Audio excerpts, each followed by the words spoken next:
So if you're going to come crying to me about Baldur's Gate 3 shouldn't be a benchmark for RPGs, you're wrong.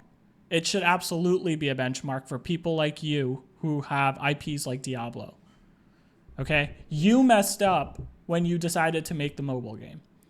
You messed up when you decided to use the years of experience you have to do a cash grab and rob people of their money. All right, so one of my favorite games of all time is Divinity Original Sin 2. I think it's one of the deepest RPGs that is currently out there. And those same developers are working on Baldur's Gate 3. It comes out very soon. I believe August 4th is the release date.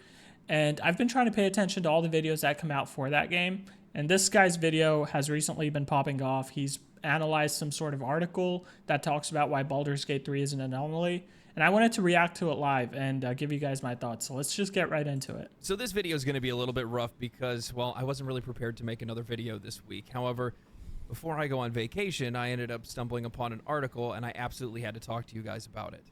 The article is basically about how a bunch of developers feel that they shouldn't be held to the same standards as Baldur's Gate 3 is setting. A lot of people are seeing Baldur's Gate 3 for the first time. They're watching the videos, or some of them actually got to have some hands-on gameplay, and they're sitting there going, man, this is a huge step forward for RPGs and etc., but there's some people that don't want to be held to the same standard that Baldur's Gate 3 is setting right now. So, like, I don't understand why this is a problem. There's always going to be people that outperform the rest of the population, right? And making a game that is significantly better than other RPGs out there right now is not a bad thing. And not everyone should expect to make their games to that level. See, I feel like there's a fallacy, and a lot of people think that because one of the best games out there releases, all other games need to meet that standard. That's not necessarily true. Us as humans who play video games will buy multiple video games. Even if an RPG isn't as good as Baldur's Gate 3, doesn't mean that other people won't buy their other RPGs, right? Think of it this way. So, in my opinion, Spider-Man is probably one of the best superhero games out there. That doesn't mean I'm not going to buy other superhero games whenever they come out, right? Just because one is the best doesn't mean I won't buy others. And I don't think developers should approach this genre in that manner at all. Just because Baldur's Gate 3 might be one of the best doesn't mean that other developers need to meet that like level of polish. And it also doesn't mean that other people won't buy their other games. Let Baldur's Gate 3 be good. And for the smaller developers that hop in on this conversation, I think they are absolutely valid with what they're bringing up. However, things get really... Are they, though? If you're a small developer, do something else that's unique. It is very possible to be a better game with a smaller budget in the same genre. Okay? You just have to be able to bring something unique to the table. There's a reason Stardew Valley popped off so much. It was unique. Farming simulators had been done before it, but Stardew Valley popped off because it was really good at doing something unique. It had pixel art graphics, one person created it, sold millions of copies, and it was very successful. And the genre existed before it. Harvest Moon is a similar game, right? Existed much before Stardew Valley did. So I don't think even small developers really have any kind of worry here. This feels like a non-argument to me. Interesting when AAA developers also feel like they need to chime in as well. This article comes from... That's true. It is stupider for AAA developers to say something. Game World Observer. The article is titled, Why Devs Consider Baldur's Gate 3 Anomaly. Not new standard for the RPG genre. It's Rockstar level nonsense for scope. The article reads, what sparked the debate for Baldur's Gate 3? This all started with a Twitter thread by Strange Scaffold head Xalavier Nelson Jr. I'm glad I said that right this time. The studio head is best known for Space Warlord Organ Trading Simulator and the Never heard of it. I don't know what that game upcoming is. Max Payne shooter El Paso Elsewhere. He cited several things that separate Baldur's Gate 3 from most RPGs in the market, namely long development cycle that started back in 2017, 2 previous games, Divinity Original Sin 2 and Divinity Original Sin, worth of tech and... All right, let me read this. Long development cycle. Yeah, that's true. It is a very long development cycle. 2 previous games, worth of tech and institutional knowledge to draw from. Okay, let's tackle this first point here. Long development cycle that started back in 2017. That happens, right? There's this recent release. It's called, I think it's called like BattleBit or something. It's a shooter. It's in the likes of like Battlefield games, but it's better. It does it better. Worse graphics, but it does it better. And I think this was a game made by 3 people, and it took a long time to make. I mean, it's been out in early access for a really long time, I believe. But I think they just polished it to the point where it's popping off now. And just because a game has had a long development cycle, that doesn't necessarily mean that all games need to have a long development cycle. Experience and long development cycles, like that will help you create a more polished and better game. But that doesn't mean that all games need to be at that level of polish or at that level of depth. So I'm gonna stop interrupting as much as I am. This just feels like such a non-argument to me, and I don't understand why this article is getting so much attention. Institutional knowledge to draw from. Successful early access period lasting 3 years that provided Larian with community feedback, bug hunting, and cash flow. That's a true all of these are true. I'm not arguing that they're not true. This is such a big game, and not like you don't need to worry about that. Like as a developer, you don't need to worry about that. Take the ideas that you can take and go with those. You don't have to make 6 branching storylines or whatever, you know? A huge team of over 400 developers across 7 studios. The license for one of the largest entertainment IPs out there in Dungeons and Dragons. Yeah, Baldur's Gate 3 is huge. From Nelson's tweet, like a lot Baldur's of people, Gate is I'm huge. deeply excited for the lovely folks at Larian and what they've accomplished with Baldur's Gate 3, but I want to gently, preemptively push back against players taking that excitement and using it to apply criticism or raise standard to RPGs going forward. This is not a new baseline for our... Who's gonna do that? It doesn't make sense. No one is going to be like, Baldur's Gate 3 is 300 hours long. So, or probably more if you play through all the characters or whatever. I know it's like 172 hours in cutscenes or something like that. Just because that game's 300 hours long and Starfield's only 50 hours long, no one's going to be like, okay, Starfield gets a 5 out of 10. That just doesn't make sense. Like, no one's going to do that. RPGs. This is an anomaly. Adding that, trying to reach the same bar without the same experiences or advantages could kill an entire group of studios.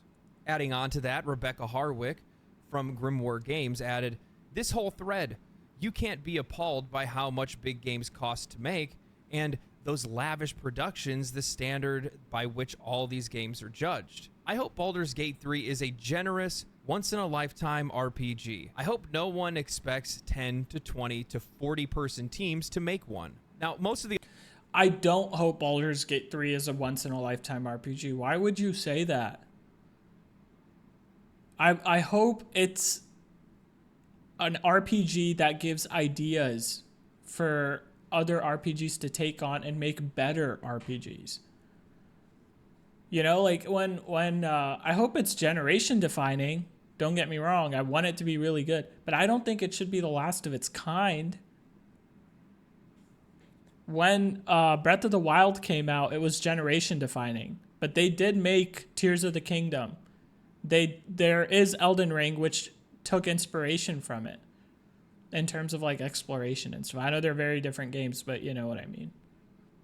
I want there to be more generation defining it. I want there to be better games after it. It shouldn't be once in a lifetime kind of game. The other developers that hopped in on... And the other thing is, as technology improves, like for example, Unreal Engine just released some recent trailers to talk about procedural generation and stuff. As technology improves, the work of these 10 people might become the work of one person. You know, like it shouldn't, no one should say that this should be once in a lifetime kind of game and that players shouldn't expect it, because you should be striving to create better, especially if you're a AAA studio. If you have the money and the experience of making RPGs in the past, you should strive to make better games. This tweet also shared similar sentiments. However, they were also smaller third-party companies or indie developers, and we don't have those same kind of expectations for them that we would anybody else. 100% agree with this guy. No, we don't. As players, no one expects small teams of 50 people to make Baldur's Gate 4, right? We wouldn't look at them and say, well, you need to make games that look and play just like Baldur's Gate 3. That just doesn't make a whole lot of sense. There's a reason games like Vampire Survivor is so successful. It's because it's good, not because it looks like Red Dead Redemption 2. We don't look at a game like Vampire Survivors and expect Wow. those guys to turn around and come out with the next Halo or something Guys, I swear I haven't seen this video before. like that. If anything, we actually expect from those smaller companies to produce less polished games to us that just have more in-depth Agreed. gameplay or explore a very specific part of gameplay in a Definitely. much larger scope than most games normally do, and have really simplified game loops that keep us hooked and keep us addicted, like a Vampire Survivors or something like that. Stardew Valley. Now, what's really Pixel interesting art. about this thread is that, well, it doesn't just end with the third party and the... For example, another example of a very successful game with a very small budget is Celeste.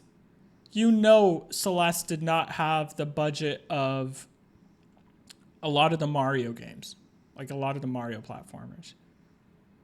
Especially the new one that's about to come out, I think, next month or whatever, 2 months from now. But it was still super successful, pixel art, but successful nonetheless. Indie developers, no. The AAA developers felt like they should also chime in as well, and oh boy. Insomniac Games design manager Ryan McCabe urged others not to use a singular game to set expectations for everyone that's developing RPGs because it isn't useful and instead foolhardy. Obsidian Entertainment design director Josh Sawyer noted that having the foundation set and the funding to build things on your own terms is invaluable. This is not downplaying the talented work on Baldur's Gate 3, but acknowledging the case is atypical for the games industry. Now, I find these tweets specifically a little bit more interesting. I don't know if this is industry transparency. Are they telling us that, some of these larger studios like Insomniac or Obsidian Games don't actually have any autonomy over the things that they're creating? Or are they telling us that they don't get the amount of funding that they need for some of the projects that they're making? Or are they saying that they do? I don't think this is an issue about like funding. I think this is an issue of almost like fear, right? I see these AAA developers talking about this, and I think, what is going on through their heads? Realistically, I think what's going on through their heads is this game is going to be phenomenal, and I'm afraid as a developer that when I release my next game, players are going to think, oh man, this game isn't as good as Baldur's Gate 3. I'm afraid. I think that's the point that these developers are trying to make, is there's a level of fear here. And that fear is like unprecedented almost. Like if you have the budget, you should strive to make good games. Not necessarily the same game, but good games. And telling players ahead of time that they shouldn't expect there to be another Baldur's Gate 3 in terms of scope and polish, I feel like is kind of unreasonable. It's interesting to say that they're jumping in on this conversation and saying that they also don't want to be held to the standard that Baldur's Gate 3 is putting out, when they themselves come from companies that have more than enough resources to be able to put out the exact same quality of games as Larian Studios does. Just doesn't make a whole lot of sense. Now, things get... Arguably, Insomniac maybe has more money than the developers of Baldur's Gate 3. Larian Studios, I believe. So it is very unreasonable to say anything if you're from a developer that big. Really interesting when Diablo 4 senior designer Chris Balzer also drops in. No. You can't own an IP like Diablo and talk about Baldur's Gate 3 setting a standard? No. You stand to make way too much money and have way too much in assets to not be able to produce something of the level of Baldur's Gate 3. You know why Baldur's Gate 3 is able to do what they do? Because they have good management and good developers. You know who else could have good management? Because they already have good developers. Is Blizzard. He says, Jesus. You're absolutely right. Even if you look at one of Vink's touchstones, Ultima 7, that's a game that had 12 years of prior games feeding into it. If we were to look at this as a new benchmark, we would need to then focus on creating conditions just like with Tears of the benchmark. Oh boy. Oh boy. All right. That's a game that had 12 years of prior games feeding into it. If we were to look at this as a new benchmark, which we should for AAA developers, we would need to focus on creating conditions, just like with Tears of the Kingdom. I don't really know what he means by that, but if Ultima 7 had 12 years of prior games feeding into it, Blizzard has so much experience. I don't understand. Like, what? You don't get to say something like this if you're as big as... Oh my God, I'm at a loss for words here. I don't understand like why you would say something if you have Diablo. We would need to then focus on creating conditions just like with Tears of the Kingdom. Furthermore, he states, but people often only look at the fruits of labor and not the labor itself. Same as it ever was, I guess. Same deal with people wondering why there are so few artists painting like Renaissance masters. And now this is where I'm saying to pump the brakes. It's completely fine for some of these smaller companies to hop in, some of these smaller developers.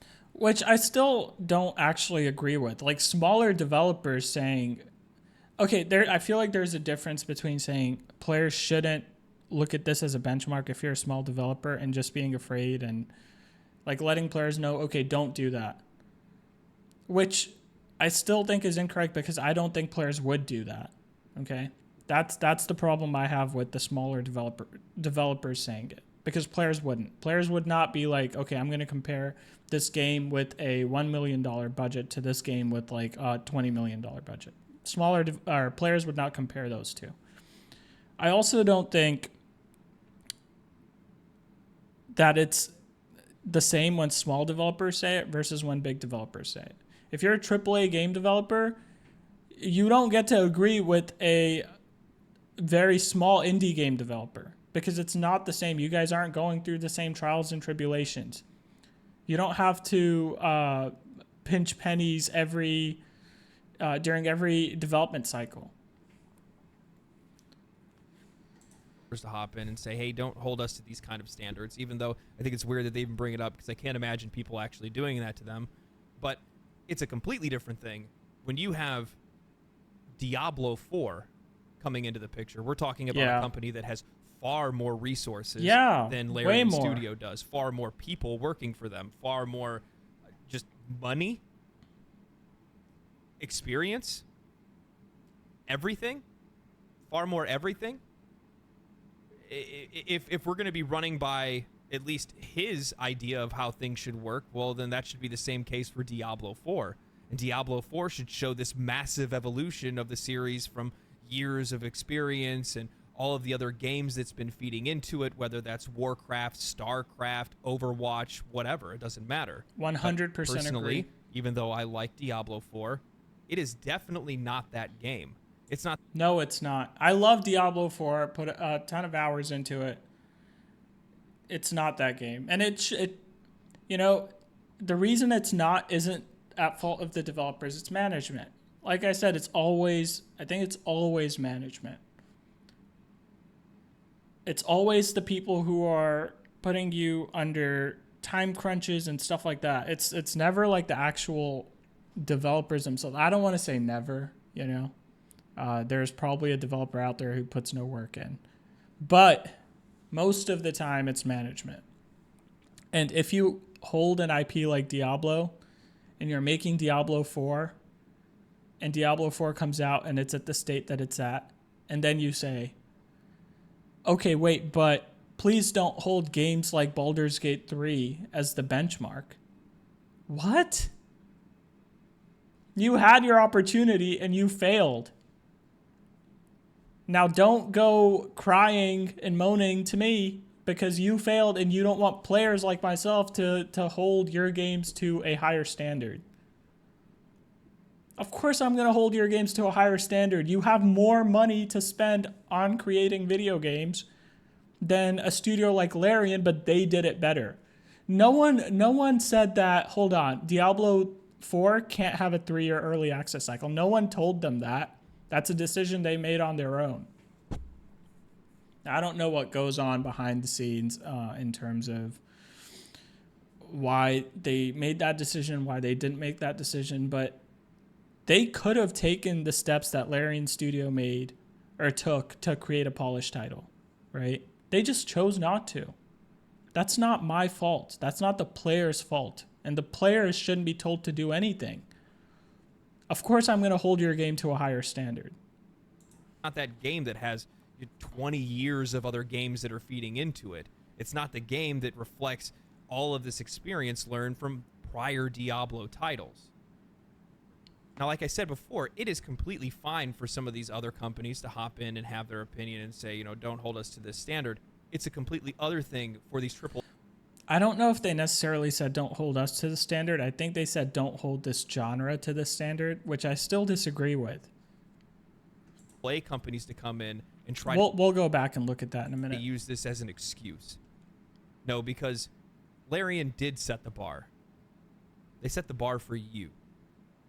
AAA games should absolutely be aiming to hit the same mark that Larian Studios does. There's absolutely no excuse for it, especially with the size of some of these companies and how much money they have available to them, how many people they have that are working for them, how long-standing some of their franchises are. There are no excuses whatsoever for them not to be able to compete with games like Baldur's Gate 3 in terms of scope, in terms of depth. You know where they mess up? I'll tell you exactly where they mess up. Here we go. So, the creators of Diablo 4 had the opportunity that they missed, where they could have started development on Diablo 4 the minute Diablo 3 was done and dusted, the minute they stopped supporting Diablo 3, or even before. They could have had some smaller teams starting development on Diablo 4 as Diablo 3 was on its way out, okay? What did they do? This is where management comes into play.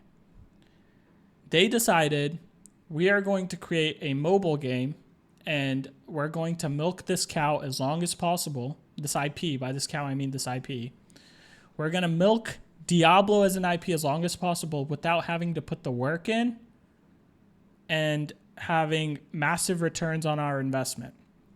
Which, to an extent, makes sense, right? As someone who...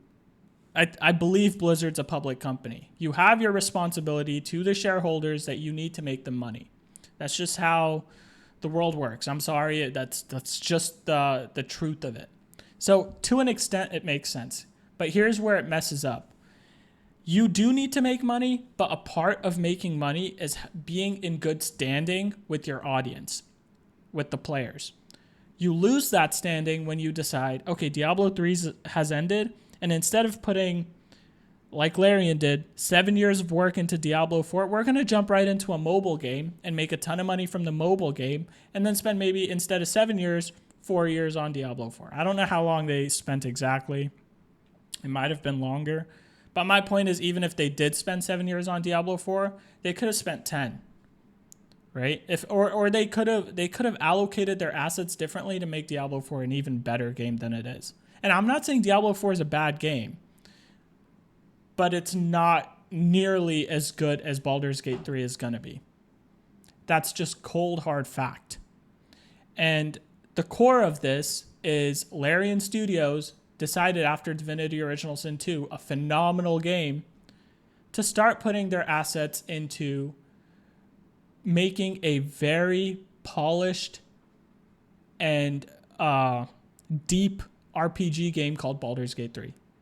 They didn't decide to make a mobile game. They could have.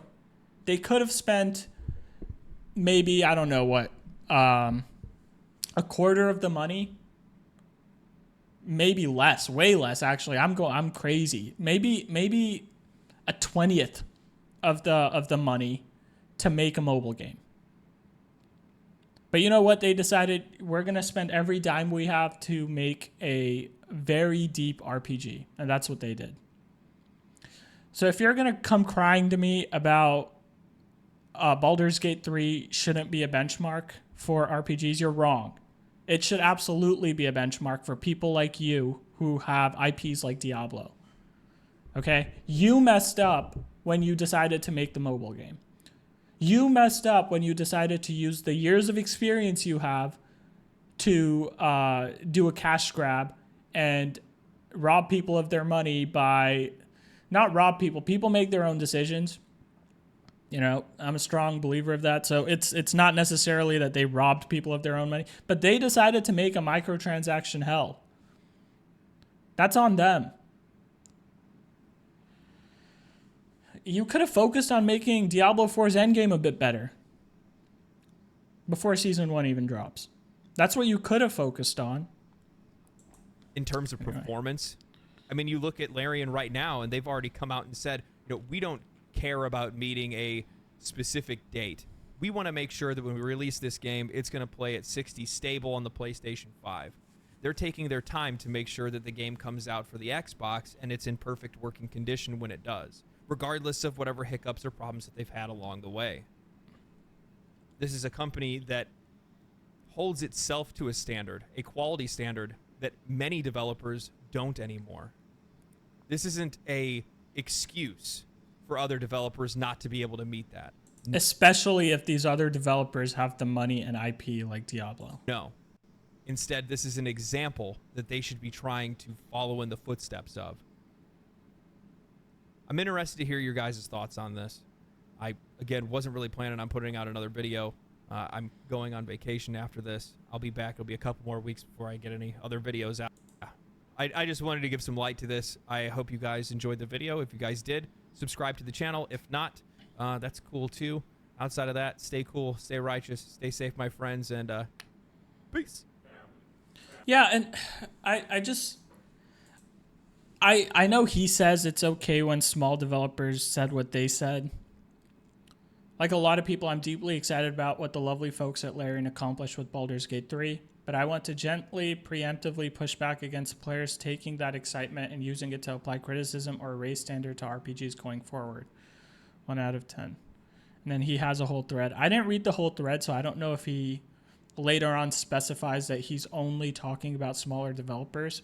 But I, like, at face value, looking at just what I'm looking at right now, I have a problem with what he says because we should have a raised standard for RPGs. I'm not going to apply that raised standard for RPGs to small teams who only have like 10 to 50 people. That's not what I'm talking about. I'm talking about a raised standard for RPGs as a general like baseline. My standards change depending on the game I'm playing and depending on how much budget the team has. So I do have a problem with the statement as a whole because not knowing who this guy is, I would probably think, oh man, this guy's an idiot. Why would he say something like that? I don't think he's an idiot. I think there's some fear behind what he's saying because he's part of a smaller team.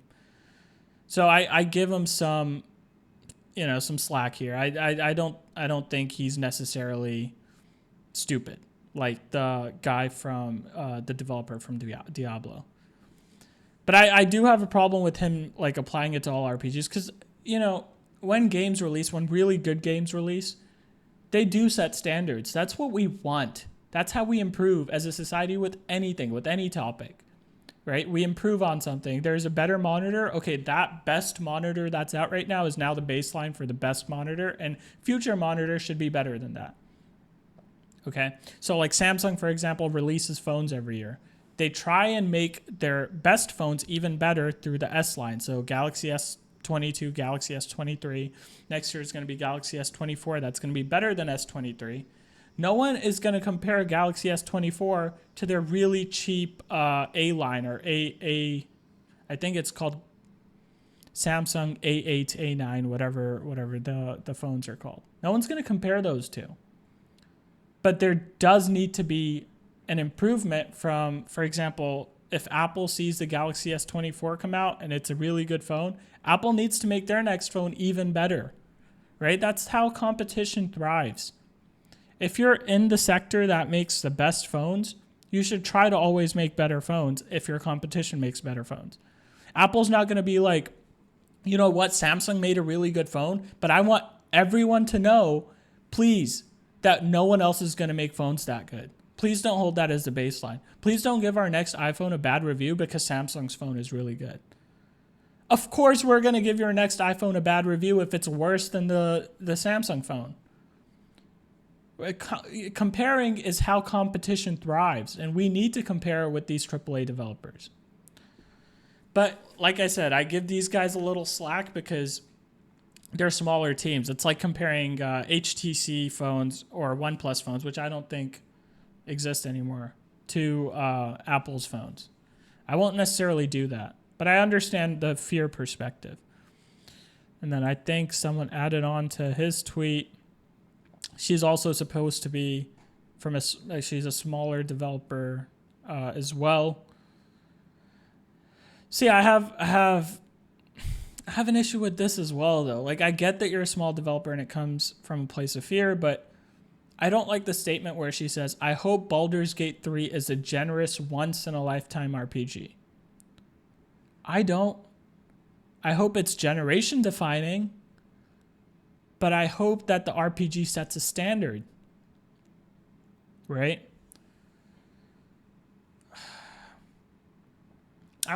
I don't know if you guys know this, but I'm a software engineer by trade. So I don't make games. I don't know how that side of the engineering world lives. But, I mean, we do have crunch times and whatnot when we have to release software. And whenever we release it, we try and make it better with each iteration, with each code that we release, right? That's just how the world works. You're supposed to try and make things better. If there's a software out there that's doing something better than ours, then we need to improve ours to be better than theirs. Again, a little bit of slack to her because she is from a smaller team. Still disagree, and I wouldn't have said this if I was on a small development gaming team. But I'll cut her some slack because she is. And then, oh man, Insomniac Games should not have said. I like Insomniac Games. Not to use a singular game to set expectations for everyone developing RPGs. Yes, you should use a singular game to set expectations for everyone developing RPGs. You should. That's how they get better. It isn't useful and instead foolhardy. What? How? And then Obsidian Entertainment chimes in. Design director. This guy isn't even just a manager. He's a director. He should know better. Having a foundation set and the funding to build things on your own terms is invaluable. Yeah, I mean, that is true. It is invaluable. But that comes down to good management, right? There's the reason Larian Studios is doing things so well is because they have good management. And they didn't sell out to someone like Blizzard. This is not about downplaying talented people working on Baldur's Gate 3, but acknowledging that this case is atypical. It's atypical because most of the AAA game developers out there are just not managed by good people. It's atypical because these guys are actually caring about their craft and not worrying about the money that's going to come in afterward. The money comes when you design a good product.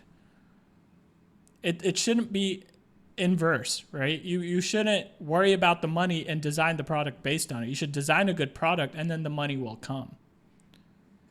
It's like any skill. You hone your skills, the money will come. If you go out looking for money without worrying about your skills, you're not really going to make any. Game to set I expectations. I don't understand. This is such a non-argument. Great thread. Josh Sawyer said this. Oh boy, the conditions under which Baldur's Gate 3 was made are atypical. This is in no way a slight against the game or the people working on it, who are clearly passionate and talented. Having the foundation set and funding to build things on your own terms is invaluable. So he's saying like the same thing. Or is that what I just read earlier, a second ago? Yeah. It's just the tweet itself instead of like from the article. Stupid things to say, man. I don't understand. Ultima 7 had 12 years of prior game. Dude, Diablo had so many games that like fed into it. Like so many games that you could have utilized experience from to feed into Diablo 4. You just didn't do a good job. Doesn't mean that players shouldn't hold you guys to that standard. I mean, this is an 8-minute video that I've ranted for almost 40 minutes about now, so I'm gonna stop it right here. God, this is so disappointing. Like this worries me about the games industry, because there's a lot of AAA people who are talking about this, and it genuinely worries me. Like, if you think like this, I'm worried about the games that you're going to release in the future. But that being said, please tell me what you guys think. I'm very curious if I am being an idiot here and if my anger is unwarranted. Feel free to dislike it, because I do want to know. If I'm being an idiot here, I want to know. So feel free to dislike it if you think I'm being an idiot. Give it a like if you agree. Let me know what you think. I'm very curious to hear what you guys think. And I try and do these kinds of reactions as often as I can. I do at least one video a week. I try and do more than that. I might miss here and there, but usually it's 1 to 2 videos a week, right? So if you guys are interested in the content, maybe subscribe. Anyways, take it easy, guys. Bye.